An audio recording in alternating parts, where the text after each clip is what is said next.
चलो भाई कोई बात नहीं। तो फटाफट पहले लास्ट क्लास का रिकॉल करा देता हूँ यार। लास्ट क्लास में हमने व्हीटस्टोन ब्रिज और उसका एक एप्लीकेशन मीटर ब्रिज कर लिया था, और उसके बाद हमने किया था अपना टॉपिक पोटेंशियोमीटर। तो मैंने आपको होमवर्क भी दिया था कि आपको पोटेंशियोमीटर का सेंसिटिविटी वगैरह का टॉपिक पढ़ना है और व्हीटस्टोन ब्रिज की डेरिवेशन करनी है बाय किरचॉफ रूल। सबने वो होमवर्क किया हुआ है?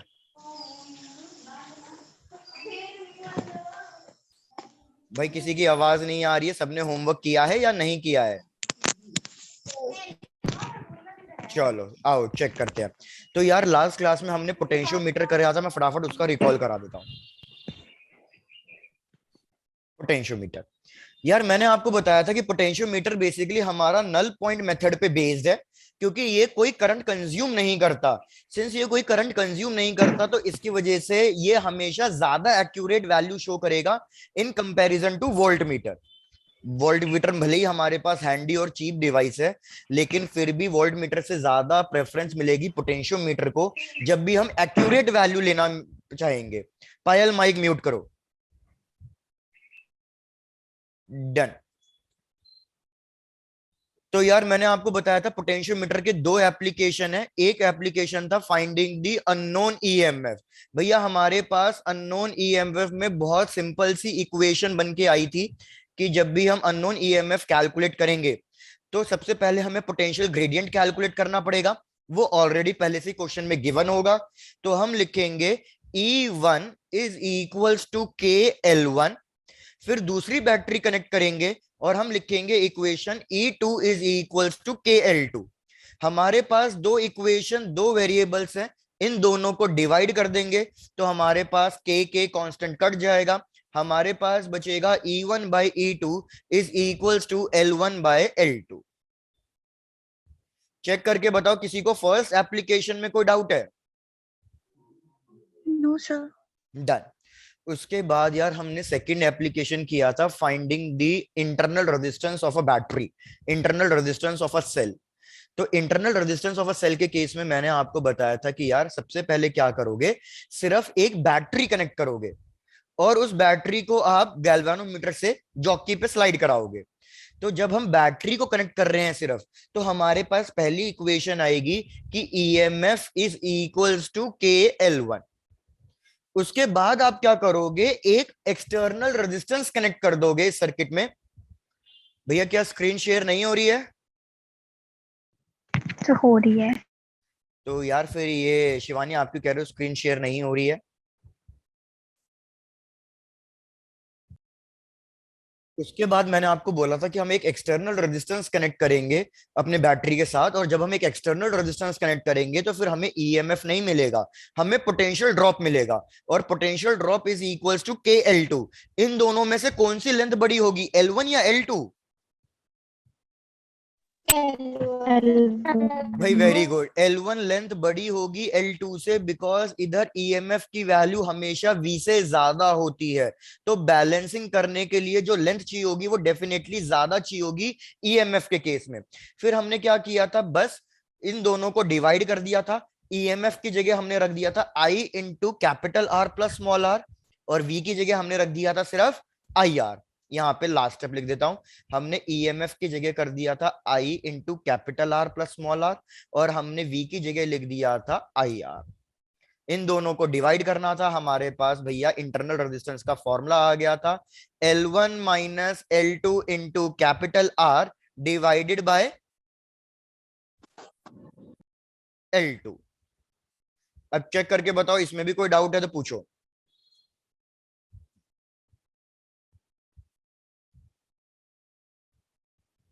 भैया डन?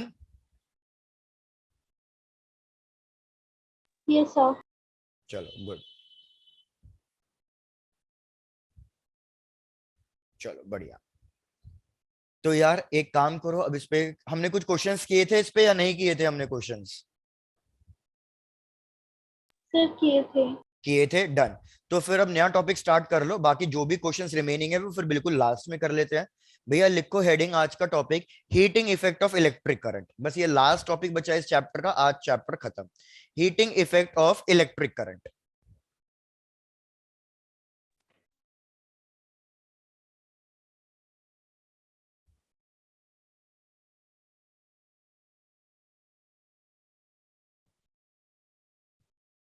चलो यार करें स्टार्ट। भाई क्या हुआ, इतना डल रिस्पॉन्स क्यों चल रहा है आजकल? चलो गुड। यार बहुत सिंपल सा कॉन्सेप्ट है कि अगर हमारे पास कोई भी एक वायर है, भाई मैं कह रहा हूं ये हमारे पास कोई एक वायर है, तो इस वायर के पास हमेशा कुछ ना कुछ रेजिस्टेंस होगा ही होगा। तो जब भी हम इस वायर से कुछ ना कुछ करंट फ्लो कराएंगे, भाई ड्यू टू द रेजिस्टेंस हमारी कुछ ना कुछ एनर्जी लॉस होगी। क्योंकि अगर एनर्जी लॉस नहीं होती तो हमारी बैटरी कभी भी डिस्चार्ज नहीं होती। जैसे मैं कह रहा हूं, ये मैंने कोई एक बैटरी ली, इसको मैं किसी एक एक्सटर्नल बल्ब से कनेक्ट कर देता हूं, एक रेजिस्टेंस से कनेक्ट कर देता हूं, तो हमें पता है कि कुछ टाइम बाद, मतलब कुछ दिनों बाद, महीनों बाद ये बैटरी डिस्चार्ज हो जाती है। तो ये बैटरी डिस्चार्ज क्यों हो रही है? क्योंकि कुछ ना कुछ एनर्जी लॉस हो रहे होंगे। तो भैया एनर्जी लॉस हो रहा है तो वो एनर्जी जा किस फॉर्म में रही है? तो यार हमने देखा कि रेजिस्टेंस की वजह से जो भी कुछ एनर्जी लॉस हो रहा है वो बेसिकली क्यों हो रहा है? क्योंकि हमारी कुछ ना कुछ इलेक्ट्रिक एनर्जी किसमें कन्वर्ट हो रही है? भैया हीट एनर्जी में कन्वर्ट हो रही है। तो जो हमारे एनर्जी लॉस है वो बेसिकली हीट एनर्जी के फॉर्म में हो रहे हैं। तो इसी कॉन्सेप्ट को हम क्या कहते हैं? Heat effect of electric current. सबको ये चीज समझ में आई है? ये रिपीट करूं? एक वो बार यार सर। क्लियर है? एक बार सब मेरे को कंफर्म कर दो, सबको वॉइस क्लियर आ रही है या लैग कर रही है? सर क्लियर है। क्लियर आ रही है, क्योंकि मेरे पास नोटिफिकेशन आया है कि वॉइस लैग कर रही है। चलो ठीक है। तो एक बार फिर से रिपीट नो कर देता सर। हूं। तो एक बार फिर से रिपीट कर देता हूं। मैंने कहा जब भी हम किसी एक वायर से करंट को फ्लो कराएंगे तो वायर के पास हमेशा कुछ ना कुछ रेजिस्टेंस होगा। तो इस रेजिस्टेंस की वजह से हमारे कुछ ना कुछ एनर्जी लॉस होगा। और वो एनर्जी लॉस क्यों हो रहा है? क्योंकि हमारे पास जो इलेक्ट्रिक एनर्जी है वो कुछ ना कुछ हीट एनर्जी में कन्वर्ट हो रही है। वो एनर्जी लॉस हीट के फॉर्म में जा रहा है। तो इसलिए इसी चीज को हम क्या कहेंगे? Heating effect of electric current. इसलिए आप कभी भी नोटिस करोगे जब भी आप किसी एक वायर से करंट फ्लो करा रहे हो तो थोड़े टाइम बाद वो वायर हमेशा हीट अप हो जाएगी, क्योंकि कुछ ना कुछ एनर्जी लॉस हो रहे हैं फ्रिक्शन की तरह, और वो हीट एनर्जी के फॉर्म में हो रहे हैं। तो यार इस हीट एनर्जी का फॉर्मूला हम कैसे कैलकुलेट करेंगे? तो यार बिल्कुल सिंपल है। मेरे को बताओ what is the formula for work done. हमने इलेक्ट्रोस्टैटिक्स में पढ़ा है वर्क डन का फॉर्मूला होता है पोटेंशियल डिफरेंस इनटू चार्ज। भैया चेक करके बताओ, इसमें कोई डाउट है? No sir. डन। ये वर्क डन किसने किया? यार ये वर्क डन बैटरी ने किया है पूरे सर्किट में चार्ज घुमाने के लिए। तो बस हम इसी वर्क डन को क्या लिख देंगे? यही वर्क डन हमारी एनर्जी है और यही work done basically heat loss में कन्वर्ट हो रहा है। तो heat loss is equals to भैया delta V into Q. Delta V into Q है, तो भैया क्या मैं क्यू को लिख सकता हूं आई इंटू टी? चेक करके बताओ, यहां तक भी किसी को कोई डाउट आ रहा है? नो भाई सर। रिस्पॉन्ड बहुत कम चल रहा है, मैं रिपीट कर रहा हूँ, चेक करो। एक तो मेरा भी सिस्टम कुछ लैग कर रहा है, कुछ आप भी लैग कर रहे हो। भैया डन, रिपीट। यार वर्क डन का फॉर्मूला होता है Q इंटू डेल्टा वी। तो मैंने कहा ये वर्क डन कौन कर रहा है? ये वर्क डन बैटरी कर रही है चार्ज को पूरे सर्किट में घुमाने के लिए। और मैंने आपको ये बोला कि कुछ दिनों बाद, महीनों बाद ये बैटरी पूरी की पूरी डिस्चार्ज हो जाएगी। क्यों डिस्चार्ज होगी? क्योंकि बैटरी जो भी काम कर रही है, बैटरी जो भी एनर्जी दे रही है, वो धीरे धीरे सारी की सारी एनर्जी लॉस किस में जा रहा है? हीट में जा रहा है। तो मैंने कहा इस वर्क डन की जगह आप क्या लिख दोगे? इस वर्क डन की जगह आप लिख दोगे हीट एनर्जी। कि भाई बैटरी का वर्क डन धीरे धीरे सारा का सारा हमारा हीट एनर्जी में कन्वर्ट हो रहा है। बचा क्या? Delta we. डेल्टा वी का मतलब पोटेंशियल डिफरेंस ए बी के बीच में। फिर आया क्यू। भैया क्यू का फॉर्मूला हम क्या लिख सकते हैं? क्यू का फॉर्मूला हम करंट इनटू टाइम लिख सकते हैं। तो हमारे पास हीट एनर्जी का फॉर्मूला आ गया वी आई टी। अब ये फॉर्मूले को आप अलग अलग तरीके से रिप्रेजेंट कर सकते हो। जैसे एक बार v को चेंज कर दो ओम्स लॉ के अकॉर्डिंग, एक बार करंट को चेंज कर दो ओम्स लॉ के अकॉर्डिंग। तो टोटल आपके पास तीन फॉर्मूले हो जाते हैं हीट एनर्जी के। पहला formula H equals to V I T. इसी को दूसरे फॉर्म्स में अरेंज करोगे तो हमारे पास दूसरा फॉर्मूला आएगा H equals to I square R T. और तीसरा फॉर्मूला क्या आएगा? अगर मैं करंट को रिप्लेस कर देता हूं तो ओम्स लॉ के अकॉर्डिंग भैया हमारे पास फॉर्मूला आ जाएगा H is equal to V square by R T, V square by R into T. Check करके बताओ, इन तीनों फॉर्मूले में कोई डाउट है तो पूछो। और सेकंड वाला फॉर्मूला हमारा कहलाता है, 10th क्लास में अगर याद हो तो, joules law of heating, joules law of heating.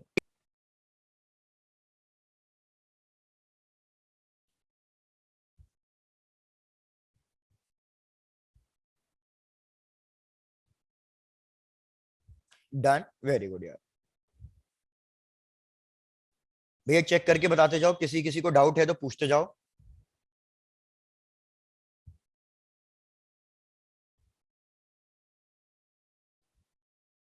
Done, चलो। अब यार एक चीज ध्यान दो इधर, आपको हमने ये पहले भी पढ़ लिया, 10th क्लास में पढ़ा हुआ है, सीरीज में कौन सी क्वांटिटी सेम रहती है? यार सीरीज के अंदर हमारा करंट सेम रहता है। तो जब तक मैं आपको, भैया ध्यान देना इस चीज को, बाद में कंफ्यूजन क्रिएट करेगा ये। भाई सपोज मैं कह रहा हूं कि हमारे पास एक सिंगल रेजिस्टेंस है और वो एक बैटरी से कनेक्टेड है। तो जब अगर आपके पास एक सिंगल रेजिस्टेंस है और वो एक बैटरी से कनेक्टेड है, तब तो आप इन तीनों में से कोई सा भी फॉर्मूला यूज कर सकते हो।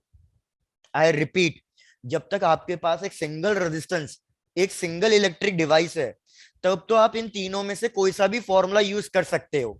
लेकिन अगर मैं आपको कह रहा हूं कि मेरे पास मल्टीपल रेजिस्टेंस है और वो सीरीज में कनेक्टेड है, तो यार हमें पता है सीरीज में करंट सेम रहता है। तो जब भी आप सीरीज के लिए कैलकुलेट करोगे, तो इस केस में फिर आप कौन सा फॉर्मूला यूज करोगे इन तीनों में से? भैया जब भी हम सीरीज कनेक्शन की बात करेंगे तो फिर हम सेकंड वाला फॉर्मूला यूज करेंगे, क्योंकि सेकंड वाले फॉर्मूले में करंट सेम आएगा और सीरीज में करंट सेम रहता है। सिमिलरली अगर मैं आपको मल्टीपल रेजिस्टेंस दे दूं और मैं कह दूं कि भैया वो मल्टीपल रेजिस्टेंस पैरेलल में कनेक्टेड है और फिर वो एक बैटरी से कनेक्टेड है, तो पैरेलल में कौन सी क्वांटिटी सेम रहती है? यार पैरेलल के अंदर पोटेंशियल सेम रहता है। तो जब मैं पैरेलल कनेक्शन के लिए हीटिंग इफेक्ट कैलकुलेट करूंगा, तब आप उस केस में कौन सा फॉर्मूला यूज करोगे? तब आप उस केस में अपना थर्ड वाला फॉर्मूला यूज करोगे। क्या इतनी चीजें क्लियर हैं आपको? Yes sir. चलो डन। तो यहां तक नोट डाउन करो, नोट डाउन हो जाए तो फिर बढ़ते हैं आगे वाली चीज पे।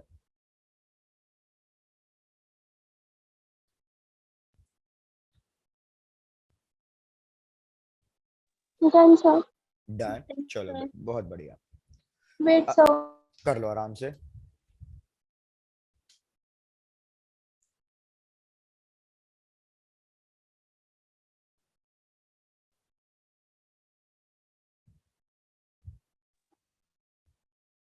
Done sir. Done, very good यार। चलो तो आता हूं मैं नेक्स्ट स्लाइड पे। अब ये एक इंपॉर्टेंट कॉन्सेप्ट है, इसको ध्यान देना, फिर बस ऑलमोस्ट हमारा चैप्टर खत्म। यार क्या डिफरेंस है? सबसे पहले भाई हमने हीटिंग एनर्जी पढ़ लिया। अगर हमने हीट एनर्जी पढ़ लिया है, बैटरी कुछ ना कुछ काम कर रही है, तो यार फिर हम कैलकुलेट कर सकते हैं इलेक्ट्रिक पावर। इलेक्ट्रिक पावर की डेफिनेशन क्या होगी? यार पावर की डेफिनेशन होती है रेट ऑफ वर्क डन। तो ऐसे ही इलेक्ट्रिक पावर की डेफिनेशन क्या होगी? रेट ऑफ इलेक्ट्रिक एनर्जी या इलेक्ट्रिक वर्क डन। भैया क्या ये चीज भी क्लियर हो रही है? प्लीज जरा बस 1 मिनट रुको, 1 मिनट प्लीज। डन। देखो मैंने बोला कि यार बैटरी कुछ ना कुछ काम कर रही है, वो काम हीट एनर्जी में पूरा कन्वर्ट हो रहा है, और हमने हीट एनर्जी का फॉर्मूला निकाल लिया, V I T I square R T, V square by R into T. अब मैं कह रहा हूं यार, अगर कोई भी चीज काम कर रही है, अगर हम उस वर्क डन को टाइम से डिवाइड कर दें, तो हमें क्या मिल जाता है? हमें मिल जाता है पावर। तो इधर हम इलेक्ट्रिक वर्क डन कैलकुलेट कर रहे थे, इलेक्ट्रिक एनर्जी कैलकुलेट कर रहे थे। तो अगर मैं उस इलेक्ट्रिक एनर्जी को टाइम से डिवाइड कर दूं, तो हमें क्या मिल जाएगा? इलेक्ट्रिक पावर मिल जाएगा। तो यहाँ पे इलेक्ट्रिक पावर की डेफिनेशन भी क्या हो जाएगी? वही सेम हो जाएगी कि electric power is rate of work done, rate of work done.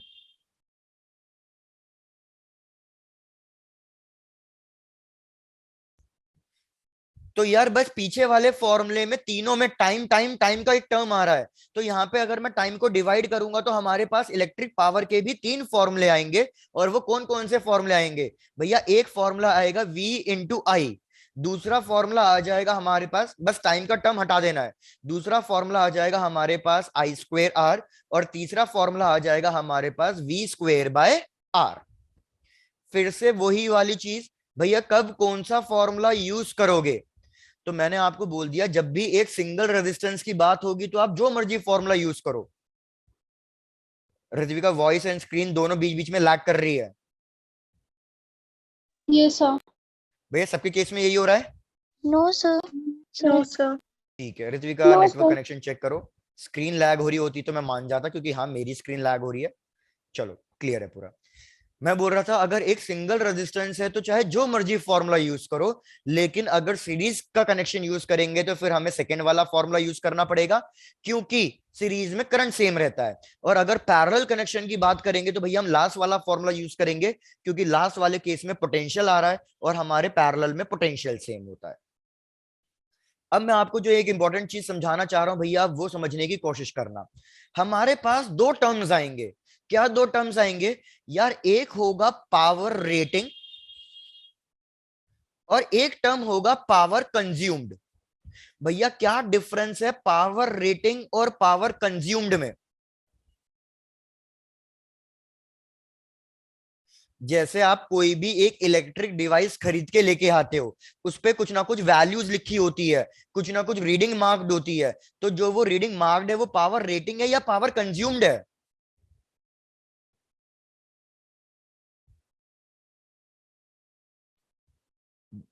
भाई बहुत डल रिस्पॉन्स। भाई वेरी गुड, जिन्होंने चैट बॉक्स में लिखा है। क्या हुआ आजकल लोग माइक ऑन नहीं कर रहे हैं? भाई रिपीट, मैं कह रहा हूं हमारे पास दो टर्म्स होते हैं, power rating and power consumed. अब हम जब भी मार्केट से कोई भी एक इलेक्ट्रिक डिवाइस, छोटी से छोटी क्यों ना हो और बड़ी से बड़ी इलेक्ट्रिक डिवाइस क्यों ना हो, उस पे हमेशा कुछ ना कुछ एक रीडिंग लिखी होती है, इलेक्ट्रिक रीडिंग्स। तो वो जो इलेक्ट्रिक रीडिंग लिखी होती है उस पे, वो हमारा क्या होता है कि भैया वो हमारा कहलाता है पावर रेटिंग। अब पावर रेटिंग क्या है यार? पावर रेटिंग उस डिवाइस की मैक्सिमम कैपेसिटी है जिसपे वो वर्क कर सकता है। जैसे फॉर एग्जांपल, भाई मैंने क्या करा, मैं मार्केट से एक बल्ब लेके आया।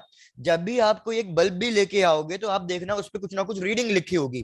तो जैसे इस पे रीडिंग लिखी हुई है 220 volt and 100 watts, 220 volt and 100 watts.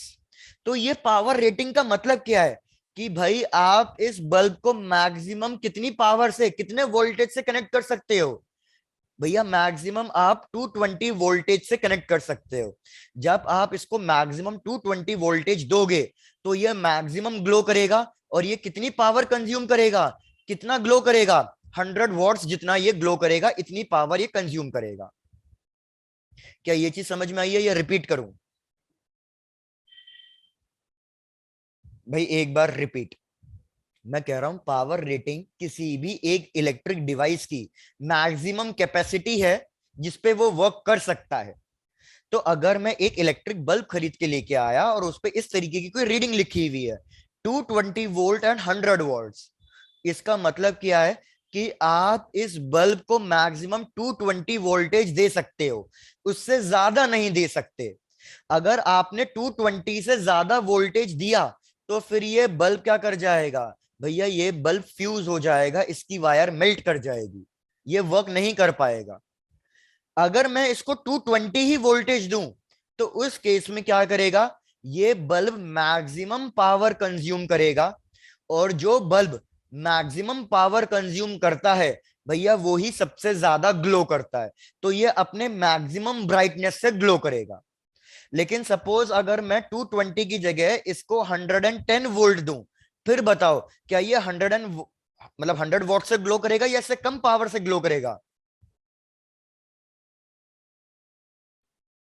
तो यार ये मैक्सिमम 220 वोल्ट पे ग्लो कर सकता है। अगर मैं 220 की जगह इसको 110 वोल्ट दूंगा तो भैया ये 100 वॉट्स जितना ग्लो नहीं करेगा, ये उससे कम ग्लो करेगा, कितना कम ग्लो करेगा? मैंने ऐसे रैंडम वैल्यू लिख दी कोई भी कि भैया 60 वॉट्स ग्लो करेगा। तो ये एक्चुअल में कितना ग्लो कर रहा है? ये मैक्सिमम जितना तो ग्लो नहीं कर पा रहा, तो एक्चुअल में कितना ग्लो कर रहा है वो चीज हमारी क्या कहलाती है? वो चीज हमारी कहलाती है पावर कंज्यूम्ड। चेक करके बताओ अब ये चीज क्लियर है या रिपीट करूं? Done sir. डन। तो जैसे भैया एक सिंपल सा एग्जांपल क्या है? सिंपल सा एग्जांपल ये है कि मेरे पास जैसे ये एक वाटर बॉटल है। भैया ये वाटर बॉटल पूरी 1 लीटर की है, तो इसकी मैक्सिमम कैपेसिटी कितनी है? 1 लीटर। क्या मैं इससे ज्यादा पानी फिल कर सकता हूं इसमें? नहीं कर सकता। तो 1 लीटर इसकी क्या बन जाएगी? 1 लीटर इसकी पावर रेटिंग बन जाएगी। लेकिन क्या जरूरी है कि आप हमेशा इसमें 1 लीटर वाटर ही फिल करो? भैया मैंने तो इसमें कम पानी फिल कर रखा है, तो एक्चुअल में कितना पानी फिल कर रखा है वो चीज क्या कहलाएगी? Power consume. Power power consume. Consume. भाई वेरी गुड। तो हमारा टारगेट क्या होता है? भैया जब भी हम कोई एक इलेक्ट्रिक डिवाइस खरीदते हैं तो पावर रेटिंग तो हमें गिवन होती है। हमारा टारगेट है कैलकुलेट करना कि भैया वो इलेक्ट्रिक डिवाइस कितना पावर कंज्यूम कर रही है। जो यहाँ पे लिख रहा हूं, हमारा टारगेट ये है, मैं यहाँ पे एरो बना दिया, ये हमारा टारगेट है जो हमें कैलकुलेट करना होता है। पावर रेटिंग हमेशा दे रखी होती है, हमें तो ये पता करना है कि भैया वो इलेक्ट्रिक डिवाइस मेरे घर में कितनी पावर कंज्यूम कर रही है, तभी तो मैं उस हिसाब से इलेक्ट्रिसिटी बिल और बाकी सारी चीजें कैलकुलेट कर सकता हूं। तो हमारा टारगेट पावर कंज्यूम्ड का है। अब मैं स्टेप्स लिख रहा हूं कुछ, आप प्लीज चेक करना कि आप कैसे कैलकुलेट करोगे पावर कंज्यूम। बहुत सिंपल से स्टेप्स हैं। ऋत्विका आप क्या कह रहे हो? Can we say power rating is equals to maximum value of the object? बिल्कुल सही Ritvika, power rating is maximum value of an object. बिल्कुल सही। तो यार प्लीज स्टेप्स देखो, क्या स्टेप्स हैं मेरे को बताओ। ये पावर रेटिंग में किस किस चीज की वैल्यू गिवन है? तो अगर आप देखो पावर रेटिंग में आपको वोल्टेज की वैल्यू गिवन है और पावर की वैल्यू गिवन है। पावर की वैल्यू, पावर इज 100 वॉट्स। अब इसके फर्दर स्टेप्स लिखने से पहले मैं एक लास्ट क्लास की चीज आपसे पूछना चाहता हूं। भैया लास्ट क्लास की चीज क्या है कि सपोज मैंने क्या किया, जैसे ये चीज छोड़ दो, भैया मेरे को बताओ what is Ohm's law? What is Ohm's law? V is equal to IR. V equals to I R. तो मेरा क्वेश्चन ये है, V equals to IR. भाई very good, V equals to I R. तो मेरा क्वेश्चन ये है कि अगर मैं करंट की वैल्यू इंक्रीज कर दूं या मैं करंट की वैल्यू डिक्रीज कर दूं तो रेजिस्टेंस पे क्या फर्क पड़ेगा? So no effect because it is a constant. भाई कोई वेरी effect गुड, नहीं कोई पड़ेगा। इफेक्ट नहीं पड़ेगा because resistance is a constant. Similarly अगर मैं वोल्टेज की वैल्यू इंक्रीज कर दूं या डिक्रीज कर दूं तो फिर रेजिस्टेंस पे क्या फर्क पड़ेगा? So no effect again. No effect again because resistance constant है। तो भैया रेजिस्टेंस की वैल्यू ना तो करंट पे डिपेंड करती है ना तो वोल्टेज पे डिपेंड करती है। लेकिन अगर मैं रेजिस्टेंस इंक्रीज या डिक्रीज कर दूं तो भैया करंट पे क्या फर्क पड़ेगा? सर वो डिक्रीज करेगा। भैया रेजिस्टेंस और करंट इनवर्सली प्रोपोर्शनल है। अगर आपने रेजिस्टेंस की वैल्यू को इंक्रीज किया है तो करंट क्या कर जाएगा? करंट डिक्रीज कर जाएगा। सिमिलरली भैया अगर मैं रेजिस्टेंस की वैल्यू इंक्रीज कर रहा हूं तो हमारा पोटेंशियल ड्रॉप जो है वो इंक्रीज कर जाएगा। मतलब भैया रेजिस्टेंस की वैल्यू करंट और पोटेंशियल पे डिपेंड नहीं करती, लेकिन करंट और पोटेंशियल की वैल्यू रेजिस्टेंस पे डिपेंड करती है। तो रेजिस्टेंस हर एक इलेक्ट्रिक डिवाइस का कैसा रहेगा? कांस्टेंट रहेगा। तो यही चीज हम इधर करेंगे। भैया जो भी इलेक्ट्रिक डिवाइस में कनेक्ट कर रहा हूं, चाहे इलेक्ट्रिक बल्ब हो, चाहे फैन हो, चाहे एसी हो, चाहे कुछ भी हो, भैया मैं उसकी पावर रेटिंग की हेल्प से मैं सबसे पहले कैलकुलेट करूंगा रेजिस्टेंस। हमेशा पहला स्टेप आपका ये रहेगा कि आप रेजिस्टेंस कैलकुलेट करोगे क्योंकि रेजिस्टेंस कांस्टेंट रहेगा। रेजिस्टेंस कैसे कैलकुलेट करोगे? तो आप देखो इन तीनों में से कौन सा फॉर्मूला यूज करोगे रेजिस्टेंस के लिए? जो लेफ्ट में मैंने 3 फॉर्मूले लिखे हैं, कौन सा फॉर्मूला यूज करोगे रेजिस्टेंस के लिए? सर लास्ट वाला। भाई वेरी गुड, लास्ट वाला। क्योंकि हमें सर लास्ट लास्ट वाले वाला। फॉर्मूले में ही सारी चीजें पता है। तो भैया लास्ट वाला फॉर्मूला यूज करेंगे और लास्ट वाले फॉर्मूले के हिसाब से मैं लिख दूंगा resistance is equals to V square by P. तो वी स्क्वेयर बाय पी करके मेरे को रेजिस्टेंस की वैल्यू मिल जाएगी and that is a constant. Check करो पहला स्टेप बिल्कुल क्लियर है। Yes, sir. डन। एक बार आपके पास रेजिस्टेंस मिल गया है तो यार अब आपको क्वेश्चन में क्या गिवन होगा कि भैया ये बल्ब किसी एक बैटरी से कनेक्टेड है, उस बैटरी का वोल्टेज गिवन होगा। सपोज इस बैटरी का वोल्टेज मैं V1 ले लेता हूं, इस बैटरी का वोल्टेज मैंने V1 ले लिया और इसका रेजिस्टेंस तो हम कैलकुलेट कर ही चुके हैं। तो अब आपको वोल्टेज पता है, रेजिस्टेंस पता है, तो भैया आपका जो मन करे उन तीनों में से कोई सा भी फॉर्मूला यूज कर लो और पावर कंज्यूम्ड निकाल लो। आपका जो मन करे इन तीनों में से कोई सा भी फॉर्मूला यूज करो और पावर कंज्यूम्ड निकाल लो। लेकिन जब आप पावर कंज्यूम्ड निकालोगे तो फिर कौन सा वोल्टेज रखना पड़ेगा आपको? V1 वोल्टेज रखना पड़ेगा। जैसे सपोज मैं पावर कंज्यूम थर्ड वाले फॉर्मूले से निकालना चाहता हूं, तो अब आप यहां पे क्या लिखोगे? V1 square by R। तो इससे आपका पावर कंज्यूम्ड निकल के आ जाएगा। चेक करके बताओ, यहां तक कोई डाउट है? No sir. No. चलो गुड। जैसे एक सिंपल सा एग्जांपल ले लेते हैं इसी वैल्यूज के साथ, यही सिंपल एग्जांपल ले लेते हैं। भाई जैसे मैंने वोल्टेज 220 दिया और पावर मैंने 100 दिया, तो कुछ बच्चों ने क्या किया है, रेजिस्टेंस कैलकुलेट करके मेरे को आंसर लिख के दे दिया उन्होंने। भैया रेजिस्टेंस कितना आ रहा है कैलकुलेट करने पे? अगर आप सबने बाकी लोगों ने भी कैलकुलेट किया होगा तो 484 ओम्स आ रहा है। क्या सबका यही आ रहा है? Yes Yes, sir. Done. Yes sir. अब मैंने क्या कह दिया कि भैया रेजिस्टेंस तो 484 है, लेकिन अब मैं इसको कनेक्ट कर रहा हूं एक बैटरी से और बैटरी मैंने ली है 110 वोल्ट की। तो मेरे को बताओ अब ये कितनी पावर कंज्यूम कर रहा होगा? चलो कैलकुलेट करके बताओ कि अब ये कितनी पावर कंज्यूम कर रहा होगा। डेफिनेटली 100 तो नहीं करेगा, 100 से कम ही करेगा। तो कितनी कर रहा है कैलकुलेट करके बताओ।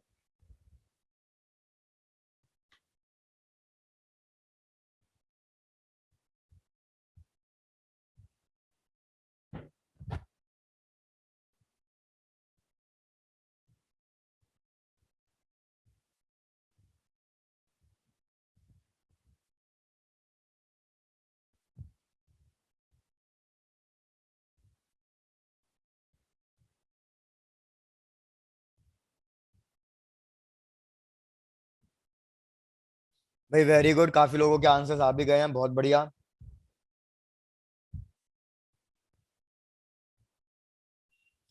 तो यार आप अब इधर V1 की जगह लिखोगे 110 का स्क्वायर। वेरी गुड भाई, सबके आंसर सही आ रहे हैं, वेरी गुड।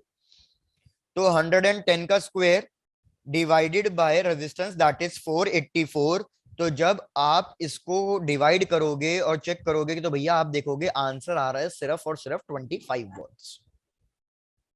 तो देखो बल्ब की कैपेसिटी मैक्सिमम ग्लो करने की है 100 वॉट्स, लेकिन ये बल्ब अभी कितना ग्लो कर पा रहा है? सिर्फ 25 वॉट्स जितना पावर कंज्यूम कर रहा है ये। अस्मिता कहां से रिपीट करना है बता दो जरा।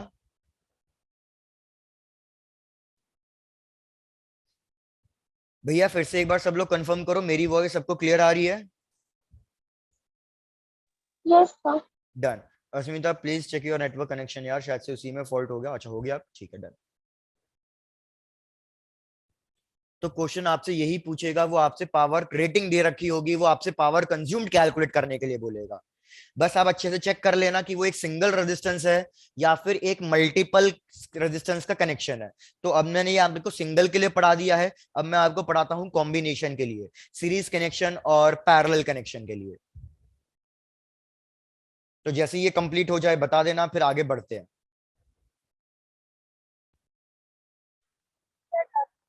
डन, चलो बहुत बढ़िया। तो भैया लेट्स प्रोसीड। आ जाओ नेक्स्ट वाली स्लाइड पे, लिखो सीरीज कनेक्शन।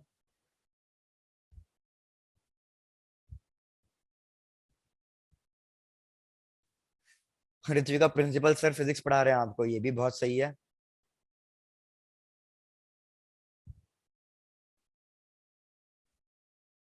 Series combination. भैया डेरिवेशन बहुत सिंपल है आपको, लेकिन डेरिवेशन पे ध्यान नहीं देना है। मैं डेरिवेशन लिख रहा हूं लेकिन आपको मेन सिर्फ कॉन्सेप्ट कॉन्सेप्ट पे ध्यान देना है। तो प्लीज चेक करो यार, इधर मैंने एक बल्ब कनेक्ट किया, उसका रेजिस्टेंस ले लो R1।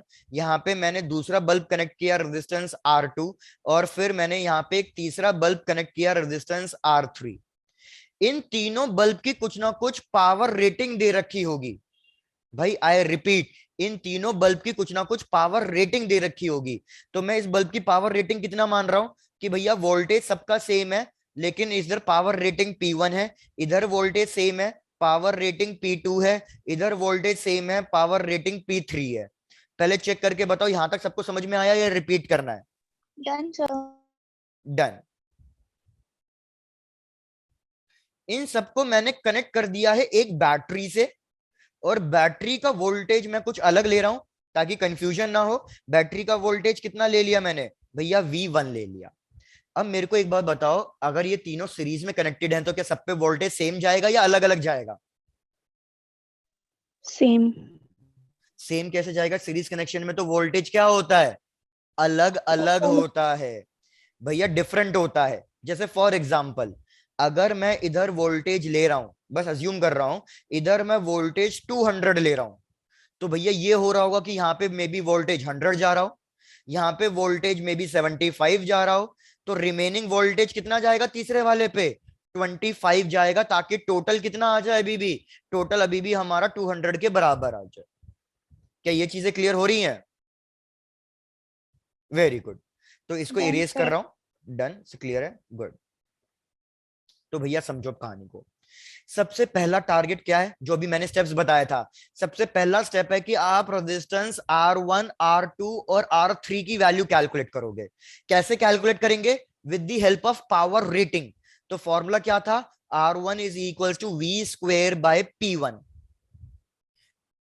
डिवाइड, R2 क्या था? V square bye P2। Similarly R3 के लिए क्या लिखूंगा?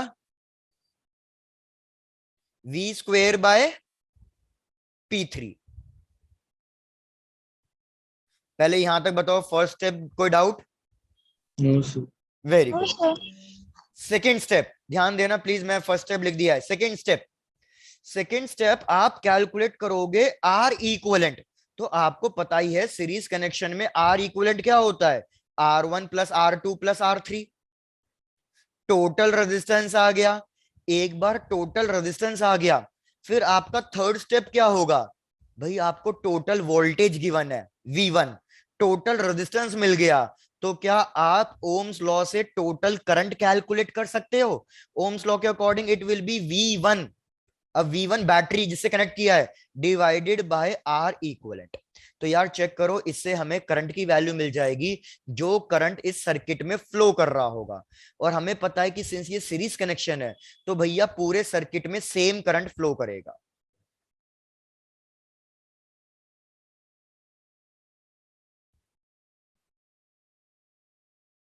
पहले 3 स्टेप्स तक चेक करते जाओ, कोई डाउट है तो पूछो, पहले 3 स्टेप्स तक Clear, sir. क्लियर? चलो very good, done. Last step, भाई लास्ट स्टेप क्या है? मेरे को पावर कंज्यूम्ड निकालना है, मैं उसको पीसी लिख रहा हूं। पावर कंज्यूम्ड निकालना है 1 का। तो हम कौन सा फॉर्मूला यूज करेंगे अब? भैया करंट तीनों में सेम है, तो मैं यूज करूंगा I square R1, power consumed 1 निकालने के लिए। फिर पावर कंज्यूम्ड C2 निकालने के लिए क्या करूंगा मैं? भैया मैं लिखूंगा I स्क्वेयर R2। और सिमिलरली पावर कंज्यूम्ड 3 निकालने के लिए क्या लिखूंगा मैं? I square R3। पहले यहां तक का स्टेप कंप्लीट कर लो। न्यूमेरिकल पार्ट यहीं तक है, बस एक कॉन्सेप्चुअल पार्ट बताना है, वो नेक्स्ट स्लाइड में बताऊंगा। तो पहले आप यहां तक पूरा कंप्लीट कर लो अच्छे से, और कोई डाउट है तो पूछो। Done, sir. Done, sir. Good, Very good. sir. No, Gayatri sir. आप, हाँ कोई बात नहीं गायत्री, आप कह रहे हो थर्ड स्टेप रिपीट करना है। गायत्री मैं सारे ही स्टेप्स रिपीट कर रहा हूँ, चेक करो। फर्स्ट स्टेप हम क्या करेंगे गायत्री, कि हम पावर रेटिंग, यहां लिख लो ऊपर अगर डाउट है तो, हम पावर रेटिंग की हेल्प से सबसे पहले हम कैलकुलेट करेंगे हर एक का रेजिस्टेंस। तो मैंने हर एक बल्ब का रेजिस्टेंस कनेक्ट कैलकुलेट कर लिया। उसके बाद सेकेंड स्टेप्स में क्या है भैया, अगर आपको R1, R2, R3 की वैल्यू मिल गई है तो आपने चेक किया ये सीरीज कनेक्शन है, तो आपने टोटल रेजिस्टेंस फाइंड कर लिया। टोटल रेजिस्टेंस मिल गया, और मेरे को टोटल वोल्टेज पता है कि ये पूरा का पूरा सर्किट कितनी बैटरी से कनेक्टेड है। तो वोल्टेज और रेजिस्टेंस की हेल्प से मैंने ओम्स लॉ यूज किया, और पूरे सर्किट में कितना करंट फ्लो कर रहा है मैंने वो कैलकुलेट किया। आई की वैल्यू। एक बार करंट मिल गया तो मुझे पता है तीनों बल्ब से, तीनों रेजिस्टेंस से सेम करंट फ्लो करेगा, लेकिन बस रेजिस्टेंस की वैल्यू अलग अलग है, इसलिए पावर अलग अलग कंज्यूम करेंगे वो। तो PC1 कितना आएगा, I²R1। आई सबके लिए सेम है लेकिन रेजिस्टेंस अलग अलग है। PC2 कैसे कैलकुलेट होगा, I²R2। और PC3 कैसे कैलकुलेट होगा, I²R3।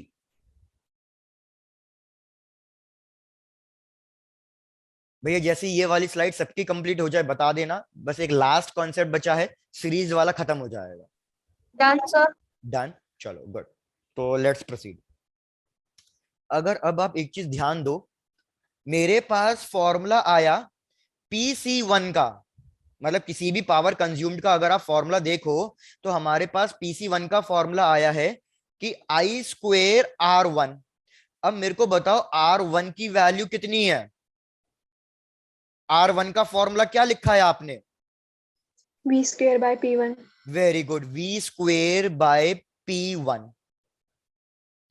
ये P1 क्या है भैया, यहां पे साइड में लिख लेना, ये P1 आपको पावर रेटिंग की वैल्यू गिवन है। और ये PC1 क्या है भैया, ये PC1 कितना पावर कंज्यूम्ड कर रहा है, ये उस चीज की वैल्यू है। तो मेरे को बताओ पावर कंज्यूम्ड और पावर रेटिंग के बीच में कैसा रिलेशन आ रहा है, इनवर्स या डायरेक्ट, इनवर्सली Inverse. प्रोपोर्शनल आ रहा है। तो आप इसको कैसे लिखोगे प्लीज चेक करो, ध्यान दो, मैं स्टेटमेंट फॉर्म में लिख रहा हूं कि पावर कंज्यूम्ड, ये सिर्फ सीरीज के लिए है, लेकिन सिर्फ सीरीज के लिए पावर कंज्यूम्ड हमने देखा डायरेक्टली प्रोपोर्शनल आ रहा है, पावर कंज्यूम्ड डायरेक्टली प्रोपोर्शनल आ रहा है रेजिस्टेंस के, और यही सेम चीज इनवर्सली प्रोपोर्शनल आ रही है पावर रेटिंग के। इसलिए हम अपने घर में सीरीज कनेक्शन नहीं करते, क्योंकि अगर आप सीरीज कनेक्शन करोगे तो जिस इलेक्ट्रिक डिवाइस की पावर सबसे ज्यादा है वो सबसे कम पावर कंज्यूम करेगा, और उस केस में वो ही सबसे कम ग्लो करेगा। जैसे क्वेश्चन क्या आता है इस पे, ये दिखा देता हूं। क्वेश्चन आता है कि सपोज ये मैंने 3 बल्ब लिए, ध्यान देना, 3 बल्ब लिए, एक बल्ब है मेरे पास 100 वॉट्स का, एक बल्ब है मेरे पास 75 वॉट्स का, और एक बल्ब है मेरे पास सबसे छोटा बल्ब जो मैं लेके आया 25 वॉट्स का। तो आप मेरे को बताओ, अगर आप एक बहुत बड़ा बल्ब लेके आए हो 100 वॉट्स का और एक बहुत छोटा बल्ब लेके आए हो 25 वॉट्स का, आपके हिसाब से कौन ज्यादा ब्राइट ग्लो करना चाहिए। 100 वॉट। भाई हम तो चाहते यही है ना कि 100 वॉट वाला भैया इतना भारी इतना बड़ा बल्ब आया है, महंगा बल्ब आया है, तो वो ज्यादा ग्लो करे।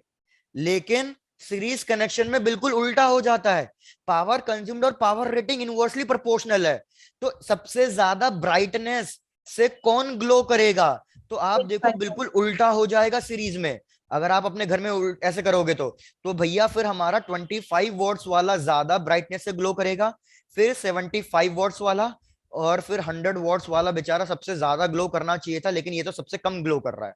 तो बिल्कुल चीजें ही उल्टी हो रही हैं। आई होप ये क्लियर हो गया होगा।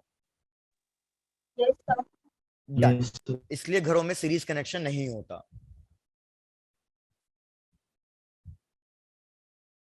बिल्कुल ऋत्विका, आपका भी सही है, बिल्कुल। तो ये जो मैंने स्क्वायर ब्रैकेट में लिखा है इसको ध्यान देना प्लीज, इस पे डायरेक्टली आपके कॉन्सेप्चुअल बेस्ड क्वेश्चन आ जाते हैं कि भैया पावर कंज्यूम्ड और रेजिस्टेंस डायरेक्टली प्रोपोर्शनल है, लेकिन फिर से डायरेक्टली प्रोपोर्शनल किस केस में, only for series, and inversely proportional to power rating, series के लिए सिर्फ, सिंगल के लिए या पैरेलल के लिए नहीं है ये। तो अब मेरे को एक बात बताओ, क्या मेरे को पैरेलल के लिए डेरिवेशन करानी पड़ेगी या अपने आप हो जाएगी। कर लेंगे। कर लेंगे ना भाई, डायरेक्टली यही सेम डेरिवेशन है, स्टेप्स रिपीट करोगे, R1 R2 R3 निकालोगे, R इक्विवेलेंट निकाल लोगे, लेकिन अब की बार करंट की जगह क्या निकाल लोगे, वोल्टेज, पैरेलल में वोल्टेज सेम रहता है, और फिर पावर कंज्यूम निकल जाएगा। तो बस मैं फाइनल रिलेशन लिख रहा हूं, प्लीज चेक करो, मैं सिर्फ फाइनल रिलेशन लिख रहा हूं कि भाई माइक म्यूट पे रखो, किस किस की डिस्टर्बेंस आ रहा है। सिमरन यस सर। माइक म्यूट करो सिमरन। फिर 1 मिनट। ठीक है ठीक है। तो भैया ये मैंने लिखा पैरेलल के लिए कि पावर कंज्यूम्ड पैरेलल के केस में इनवर्सली प्रोपोर्शनल आता है रेजिस्टेंस के। क्यों इनवर्सली प्रोपोर्शनल आता है? आपको साफ पता ही है कि P equals to V square by R, और फिर ये डायरेक्टली प्रोपोर्शनल हो जाता है पावर रेटिंग के। ये डायरेक्टली प्रोपोर्शनल हो जाता है पावर रेटिंग के। पैरेलल में एग्जैक्टली उल्टा। Yes, sir.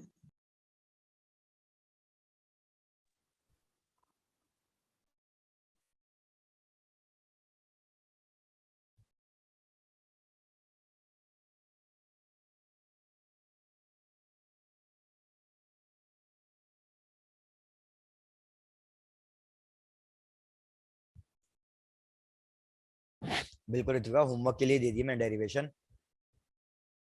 तो भैया सब यहाँ तक कंप्लीट करो, फिर आते हैं कुछ क्वेश्चन आंसर्स पे। चेक करना, बहुत सिंपल सिंपल से क्वेश्चन है, इसमें कुछ ज्यादा भारी चीज नहीं है।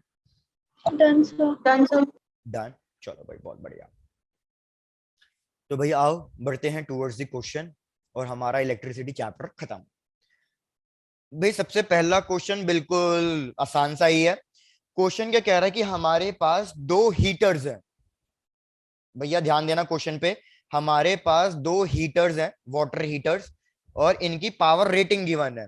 कितनी पावर रेटिंग गिवन है भाई? फर्स्ट वाले की पावर रेटिंग गिवन है 200 volt 300 watts,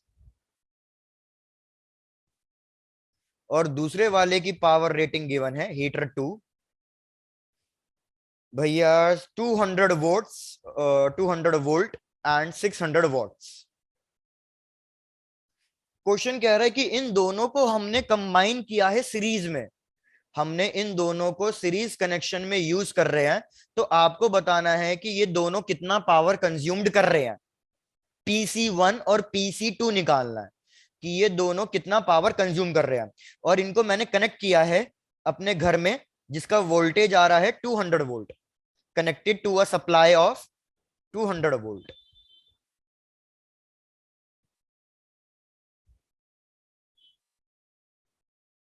supply of 200 volt, हमें निकालना है पावर कंज्यूम्ड। चलो तो ट्राई टू सॉल्व योरसेल्फ, बिल्कुल सेम स्टेप्स जो पीछे लिखे हैं वही करना है। अपने आप कैलकुलेट करो, और जैसे जैसे आंसर आए मेरे को बताते चले जाओ।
भैया आई होप सब कैलकुलेट कर रहे होंगे। Yes, sir. ओके So,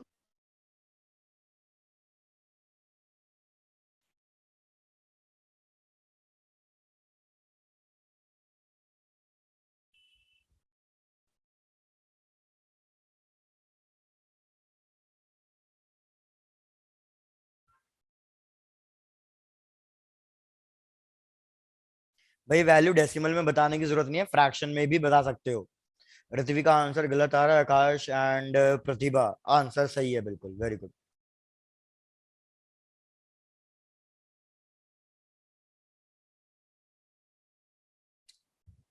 दीक्षा नहीं।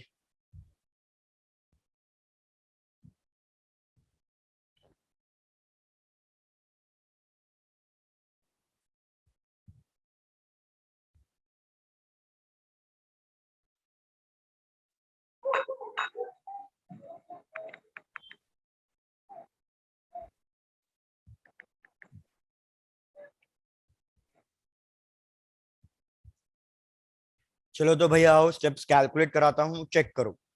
यही साइड में लिख देते हैं जितना कैलकुलेशन कर सकते हैं। भाई सबसे पहला स्टेप तो यही था कि हमें कैलकुलेट करना है रेजिस्टेंस की वैल्यू। तो रेजिस्टेंस तो हम पावर रेटिंग की हेल्प से कैलकुलेट करेंगे। तो R1 is equals to V square. V दोनों के लिए सेम है, 200 200। तो 200 का स्क्वेयर डिवाइडेड बाय पावर, और पावर पहले केस में गिवन है दैट इज 300। तो अगर आप इसको सॉल्व करोगे तो हमारे पास आंसर क्या आ जाएगा, 400/3 ओम्स। फ्रैक्शन में ही छोड़ दो, जरूरी नहीं है डेसिमल में कैलकुलेट करना। सिमिलरली R2 की वैल्यू कैलकुलेट करोगे तो ये हो जाएगा 200 का स्क्वेयर बाय 600। तो ये हो जाएगा हमारे पास 200/3 ओम्स। R1 R2 निकल गया। फिर सेकेंड स्टेप मैंने कहा था क्या करोगे, टोटल रेजिस्टेंस फाइंड कर लोगे इन दोनों को ऐड करके। तो इन दोनों को ऐड करके अगर टोटल रेजिस्टेंस फाइंड करोगे तो कितना आ जाएगा, 200 ओम्स आ जाएगा। पहले दो स्टेप्स तक बताओ, किसी को कोई डाउट है? डन। तो आर इक्वलेंट निकल गया। इसके बाद क्या करोगे, थर्ड स्टेप मैंने बताया था, ओम्स लॉ यूज करोगे और करंट की वैल्यू निकालोगे। वोल्टेज बैटरी का कितना है, 200 ही है, डिवाइडेड बाय टोटल रेजिस्टेंस। तो 200/200 आपके पास करंट की वैल्यू आ जाएगी, दैट इज 1 एम्पियर। बस करंट आ गया, अब बचा last step, PC1 and PC2 calculate करना। तो लास्ट स्टेप फोर्थ वाले में क्या लिखूंगा, fourth step is PC1 calculate करना। तो PC1 होगा I²R1। I की वैल्यू है हमारे पास 1 और R1 की वैल्यू है हमारे पास 400/3। तो बस यही आंसर है। PC1 पावर कंज्यूम्ड 1 आ रहा है 400/3 ओम्स। फ्रैक्शन में छोड़ दो, no need to calculate in decimal, आपकी मर्जी। PC2 क्या होगा भैया, PC2 फिर से वही I²R2। भैया I की वैल्यू 1 है, तो 1 का स्क्वेयर इंटू R2 की वैल्यू थी 200/3। तो यही आ रहा है हमारे पास पावर कंज्यूम, दैट इज, मैंने गलती से यहाँ पे ओम्स लिख दिया, ये ओम्स नहीं होगा, ये पावर कंज्यूम वॉट्स में जाएगा। तो that is 200/3 watts.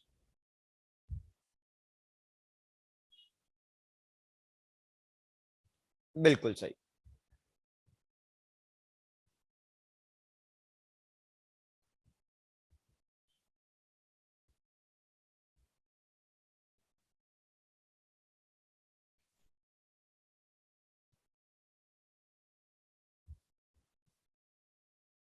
Done, very good यार।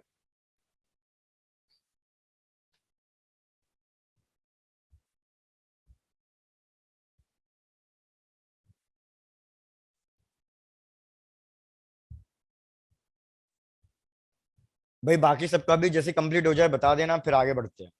done, sir. Done, Done, sir. बहुत बढ़िया। आ जाओ नेक्स्ट क्वेश्चन पे।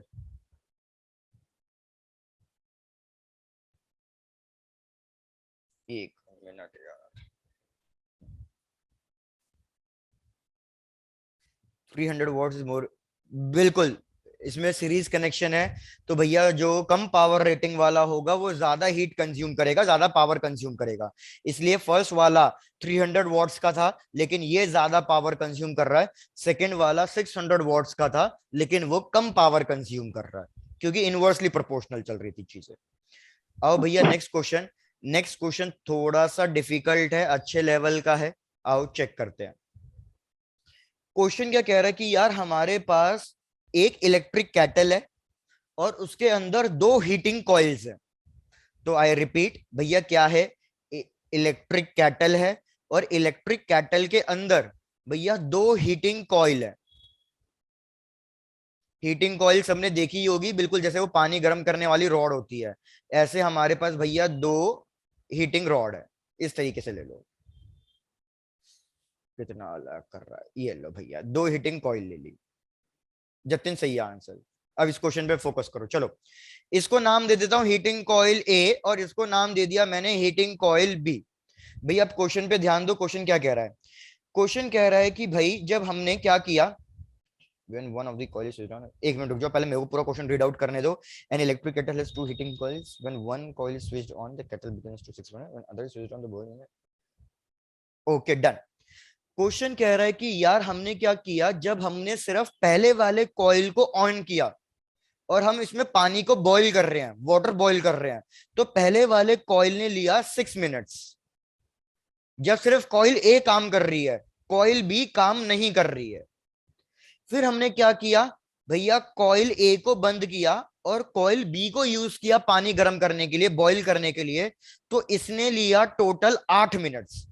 इस कॉइल बी ने लिए हैं टोटल 8 मिनट्स। हमें बताना है जब दोनों ही एक साथ ऑन होंगी तो फिर पानी कितनी देर में गर्म होगा। आई रिपीट, हमें बताना है जब ये दोनों एक साथ ऑन होगी तो पानी कितनी देर में गर्म हो जाएगा। पहला केस क्या है कि जब हमने इन दोनों को सीरीज में कनेक्ट किया है कॉइल को, और दूसरा केस ये है कि जब हमने इन दोनों को पैरेलल में कनेक्ट किया है। मैं सिर्फ एक केस सॉल्व कराऊंगा, सेकंड वाला आप अपने आप करोगे। पहले चेक करो आपको क्वेश्चन क्लियर है या क्वेश्चन रिपीट करना है। फिर रिपीट कर दो एक बार। ठीक है, क्वेश्चन रिपीट कर देता हूं। चलो इधर समझो यार, क्वेश्चन कह रहा है कि एक इलेक्ट्रिक केटल है, उसमें दो कॉइल्स हैं, ठीक है।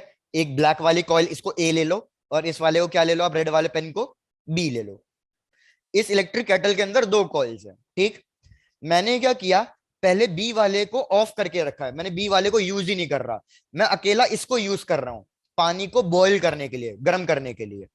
तो इस वाले कॉइल ने कितना टाइम लिया पानी गर्म करने में, 6 मिनट्स।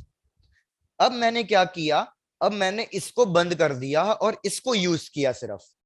तो जब मैं इसको यूज कर रहा हूं तो ये कितना ले रहा है पानी गर्म करने में लिए, सर 8 मिनट। 8 मिनट्स, बिल्कुल। ये तो तब हुआ जब भैया मैंने सिर्फ इसको यूज किया, जब मैंने सिर्फ इसको यूज किया तो 6 मिनट्स। अब मैं क्या कह रहा हूं भैया, अब मैं दोनों को साथ में यूज कर रहा हूं, दोनों को यूज कर रहा हूं, लेकिन दोनों को यूज करने का तरीका अलग अलग है। क्या, एक बार दोनों को यूज कर रहा हूं सीरीज में और एक बार दोनों को किसमें यूज कर रहा हूं मैं, पैरेलल में। तो मुझे बताना है जब मैं दोनों को एक साथ यूज कर रहा हूं तो भैया अब पानी कितनी देर में बॉईल हो जाएगा। क्या 6 मिनट्स में, 8 मिनट्स में, या उससे ज्यादा टाइम में, या उससे कम टाइम में। ऐसी जब मैं पैरेलल में कनेक्ट कर रहा हूं तो पानी कितनी देर में बॉईल होगा। भैया ये लोगों के कैमरे बीच बीच में ऑन ऑफ क्यों हो रहे हैं, कैमरेज ऑन नहीं करने हैं आपको। चेक कर लो भैया, क्वेश्चन क्लियर है। Yes sir. चलो डन।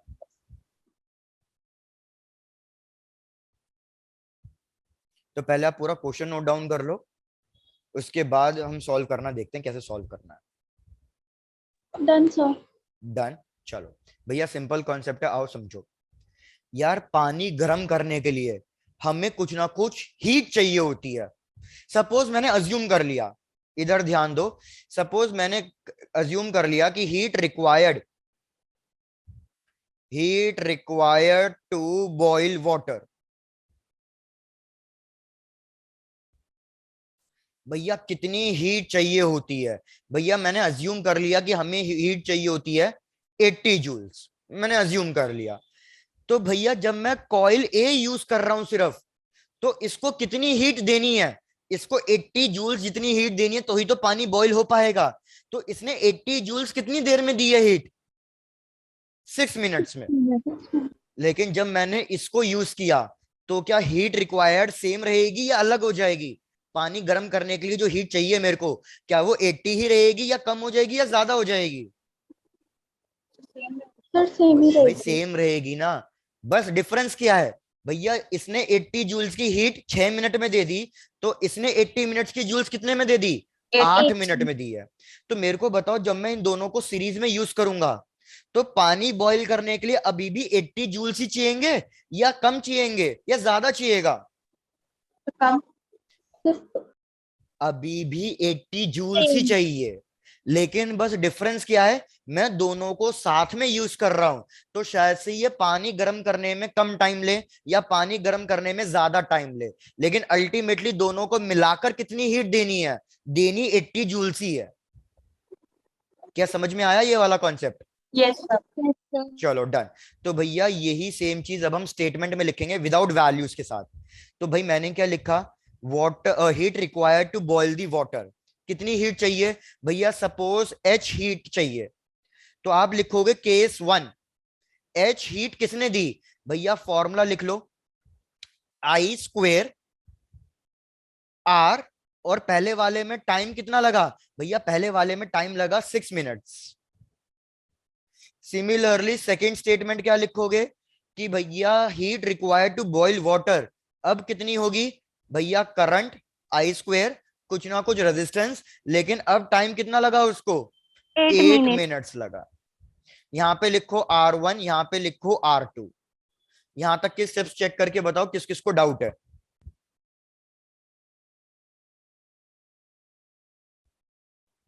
क्लियर है सर। क्लियर है? चलो बहुत बढ़िया। लेकिन अब इसमें एक दिक्कत है, प्लीज ध्यान देना, एक दिक्कत है इसमें। क्या दिक्कत है यार? जब मैं एक रेजिस्टेंस अलग अलग कनेक्ट कर रहा हूं, तो क्या करंट सेम हो सकता है?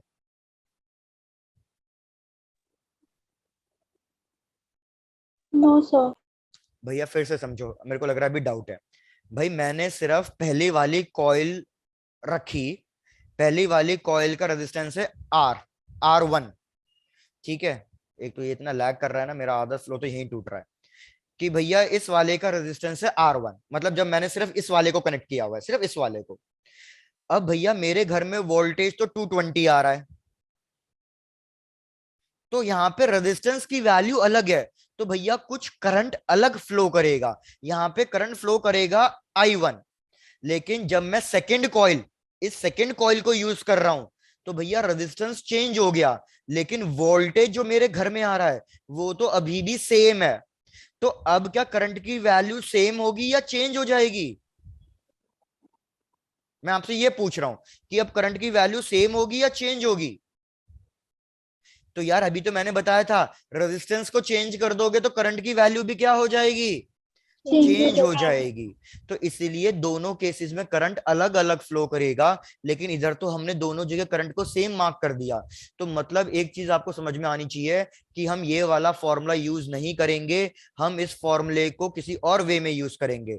भैया दोनों केसेस में क्या सेम है? मेरे घर का वोल्टेज सेम है, तो मैं इधर यूज करूंगा V²/R1 इंटू टाइम T1। और टाइम T1 की वैल्यू कितनी है भाई? टाइम T1 की वैल्यू है 6 मिनट, जिसको हम सेकेंड्स में लिख देंगे। तो सेकेंड्स में लिखूंगा तो कितना हो जाएगा? 6 इंटू 60। चेक करो अब इक्वेशन 1 क्लियर है अच्छे से? Yes sir. Similarly second equation, मेरे घर का वोल्टेज वो चेंज नहीं हो रहा, लेकिन इलेक्ट्रिक हीटर का रेजिस्टेंस अलग है, इसकी वजह से टाइम अलग लगा, इसको टाइम लगा कुछ ना कुछ T2। वैल्यू रख दो तो ये हो जाएगा V²/R2 इंटू टाइम हो जाएगा 8 इंटू 60। यार दो इक्वेशंस है, दोनों को डिवाइड कर दो। जब दोनों को डिवाइड करोगे तो बताओ भैया क्या क्या बचेगा मेरे पास? भैया H से H कटेगा, V से V कटेगा, T से 60 से 60 कटेगा। तो आप क्या R1/R2 की वैल्यू निकाल सकते हो? मेरे को बताओ R1/R2 की वैल्यू कितनी आ रही है, कैलकुलेट करके बताओ। दोनों इक्वेशंस को डिवाइड करने के लिए कह रहा हूं, इक्वेशन 1 एंड इक्वेशन 2। भाई थोड़ा जल्दी। सर 14 भैया ये 6/8 आना चाहिए, चेक करो सही से। Yes, sir. 8/6, 6/8 सर R1, 6/8 को 6/8, 6/8। 14 अच्छा अच्छा ठीक है, तो ये हो जाएगा भैया 6/8। भैया क्या यहां तक किसी को कोई डाउट है तो चेक करके बताओ, फिर बस एक लास्ट स्टेप बचा। Sir done. अब देखो लास्ट स्टेप क्या है भाई, लास्ट स्टेप पे मैंने इन दोनों को सीरीज में कनेक्ट कर दिया। तो जब मैंने इन दोनों को सीरीज में कनेक्ट कर दिया तो भैया जो हीट चाहिए वो तो अभी भी सेम ही चाहिए। तो अभी भी मैं यही लिखूंगा कि H इज इक्वल्स टू, ले अब वोल्टेज अभी भी सेम है भैया, वोल्टेज हो जाएगा V², लेकिन अब बस R की जगह मैं यहाँ पे क्या लिखूंगा, टोटल रेजिस्टेंस। और सीरीज के केस में टोटल रेजिस्टेंस कितना हो जाता है, R1 plus R2 equals to time कुछ ना कुछ अब इधर अलग लगा होगा, टाइम कितना लगेगा इसे कुछ ना कुछ T3। भैया चाहे पहली इक्वेशन हो, चाहे दूसरी इक्वेशन हो, चाहे तीसरी इक्वेशन हो, जो हीट चाहिए वो तो सेम ही चाहिए। तो आप क्या करो, इस इक्वेशन थर्ड को या तो इक्वेशन 1 से या इक्वेशन 2 से इक्वेट कर दो। क्या ये काम कर दोगे? यस यस भैया सर। तीनों केसेस में हीट जो चाहिए वो सेम है, तो थर्ड को फर्स्ट से इक्वेट कर दो या सेकंड से इक्वेट कर दो और फाइनल आंसर निकाल लो T3 कितना आ रहा है। तो आओ मैं कैलकुलेट कर रहा हूं, चेक करना। भैया मैंने यहां पे लिखा V²/R1 प्लस R2, लेकिन R2 को R1 के टर्म्स में लिख दो। तो मेरे को बताओ R2 को R1 के टर्म्स में लिखूंगा तो कितना हो जाएगा, R2 को R1 के टर्म्स में लिखूंगा तो R2 will be equals to 4/3 R1। तो मैं यहां पे लिख दूंगा R2 की जगह 4/3 R1 into time T3। First equation से इक्वेट कर दिया तो ये हो जाएगा V²/R1 और टाइम इसको लगा था 6 मिनट्स। तो बस आपको इस इक्वेशन को सॉल्व करना है और चेक करना है कि what will be the final answer. Solve करो और मेरे को फाइनल आंसर बताओ। V² को V² से कट कर दो, फाइनल आंसर कैलकुलेट करके बताओ। ये हो जाएगा मेरे पास 7/3, 7/3 तो 3/7 R1 is equals to 6/R1। फिर से क्या क्या कैंसिल हुआ, R1 कैंसिल हुआ, यहाँ पे एक T3 रह गया, सॉरी T3। तो T3 की वैल्यू अगर आप देखो कितनी आएगी भैया, T3 की वैल्यू आएगी 6 × 7/3। सो फाइनल आंसर कितना आ रहा है कि भैया जब हम दोनों को साथ में यूज कर रहे हैं तो टोटल ये पानी कितनी देर में गर्म करेगा, 14 मिनट्स में। 14 मिनट्स लगेंगे दोनों को करने में। सर 7/3 कैसा है? R1 प्लस 4/3 R1, मैंने इसका एलसीएम लिया और सॉल्व किया है। सर T1 + T2 = 14 ही हो जाना था वैसे। नहीं डायरेक्टली नहीं कर सकते, गलत है ये, नहीं। Okay sir.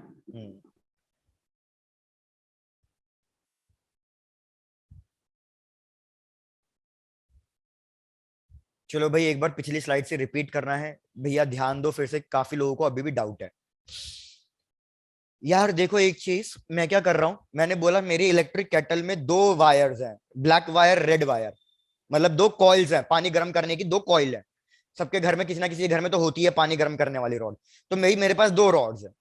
जब मैंने इस पहली रॉड को यूज किया तो भी तो मैं स्विच अपने घर के स्विच बोर्ड में ही लगाऊंगा। तो इस रॉड पे जो वोल्टेज मैंने दिया वो 220 वोल्ट, मतलब जो भी मेरे घर में वोल्टेज आ रहा है वो दिया। इसको पानी गर्म करने में लग गए 6 मिनट। अब जब मैं ये वाली पानी गर्म करने वाली रॉड यूज कर रहा हूं तो क्या मैं अपने घर के स्विच बोर्ड में कॉइल लगाऊंगा या कहीं और जाके लगाऊंगा, तो भी तो अपने घर के स्विच बोर्ड में ही कनेक्शन दूंगा। तो इस पे अभी भी वोल्टेज कितना है, सेम है। लेकिन इसको पानी गर्म करने में कितना टाइम लगा, 8 मिनट। इसको भले ही 6 मिनट लगे हो, इसको भले ही 8 मिनट लगे हो, लेकिन दोनों सेम एनर्जी देंगे क्योंकि पानी गर्म करने के लिए जितनी एनर्जी चाहिए ये दोनों उतनी ही एनर्जी देंगे। तो इसने एनर्जी कितने टाइम में दे दी? 6 मिनट में। इसने सेम एनर्जी कितने टाइम में दी? 8 मिनट में दी। आकाश पहले यहां तक चेक करके बताओ, यहां तक कोई डाउट है? No sir. तो आकाश sir. हमारे पास दो क्वांटिटी सेम आ गई। क्या क्या सेम आ गई? कि भैया इन दोनों को सेम हीट देनी है। एक तो एच सेम आया, दूसरा ये दोनों भैया सेम वोल्टेज से कनेक्टेड है, तो V की वैल्यू सेम है और H की वैल्यू सेम है। तो मैंने पहली इक्वेशन में क्या लिखा? H equals to V square by इसका रेजिस्टेंस R1 और इसका टाइम 6 मिनट्स। फिर जब मैंने इसको यूज किया तो मैंने लिखा H same heat, H equals to इसका वोल्टेज भी सेम है V, इसका रेजिस्टेंस अलग है R2 और टाइम अलग है 8 मिनट। मैंने क्या किया? इन दोनों इक्वेशंस को इक्वेट कर दिया, क्योंकि दोनों सेम हीट दे रहे हैं, LHS सेम है। मैंने इन दोनों को इक्वेट किया और इन दोनों के रेजिस्टेंस के बीच में एक रिलेशन निकाल दिया। तो रिलेशन क्या मिला हमें? कि R1/R2 इज इक्वल टू 6/8। उसके बाद क्या कर रहा हूं मैं? इन दोनों को सीरीज में कनेक्ट कर रहा हूं, तो अभी भी इनको सेम हीट देनी है और अभी भी मैं अपने घर के स्विच बोर्ड से कनेक्ट कर रहा हूं, तो इनको अभी भी वोल्टेज सेम मिल रहा है, लेकिन बस अब ये टाइम अलग लेंगे। अब ये टाइम कुछ ना कुछ ज्यादा लेंगे। क्यों ज्यादा लेंगे? क्योंकि सीरीज में रेजिस्टेंस बढ़ जाता है तो करंट की वैल्यू क्या हो जाती है? कम हो जाती है।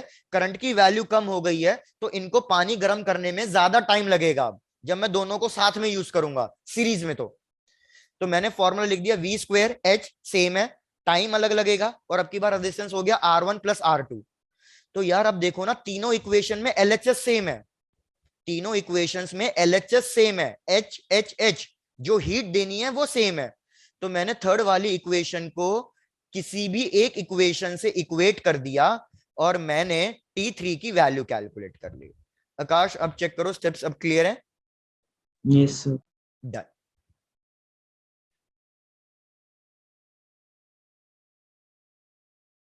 तो भैया बस आज के लिए इतना ही है।